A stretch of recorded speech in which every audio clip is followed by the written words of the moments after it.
دورمای وطن من امروز غریبم، با واسطه اینترنت مدت قریبم، با فکر مفروم ای سمالوت پیادت خونه را سلامتم. هر یک را گذره بیاد کردم خونگی و رای رو برادره، اما دموی را که انتظارن مره. ای وطن وطن جونه خونه و بودی مورن و مش تاجیکستانه، کم از زیاده وطن حیاته، نه سیاهی نه علا انا میجا جوته. خونه و بود وطن یگونه، تاجیک دنم شوا بگونه، کم از زیاده وطن حیاته، برادری غم دیدن انا میجا جوته. خونه و بود وطن یگونه، تاجیک دنم شوا بگونه. غریبا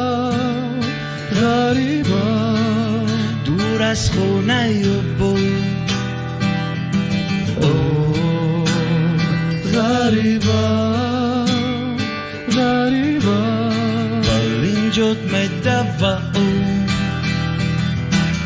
وطن مگو مگردم در غریبی، دوستی جونی تنستی در غریبی، نستم به پربویی که دوری در خونه، فقط غریبی را میدونم. چشموی ما پری علم من تایپم کرای، فقط بواری ای هشتگ ای برمای.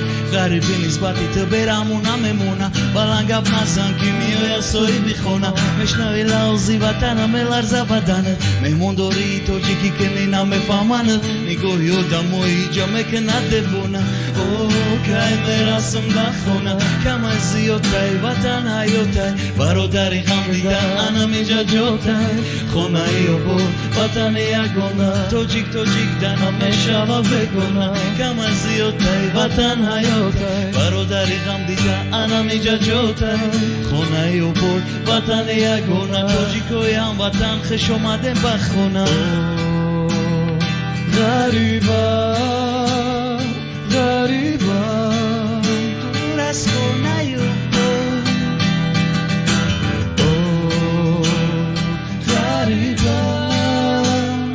غریبا اینجات مدوه.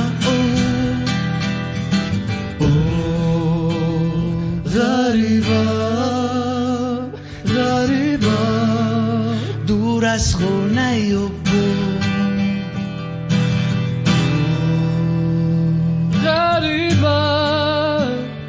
غریبا اینجات مدوه.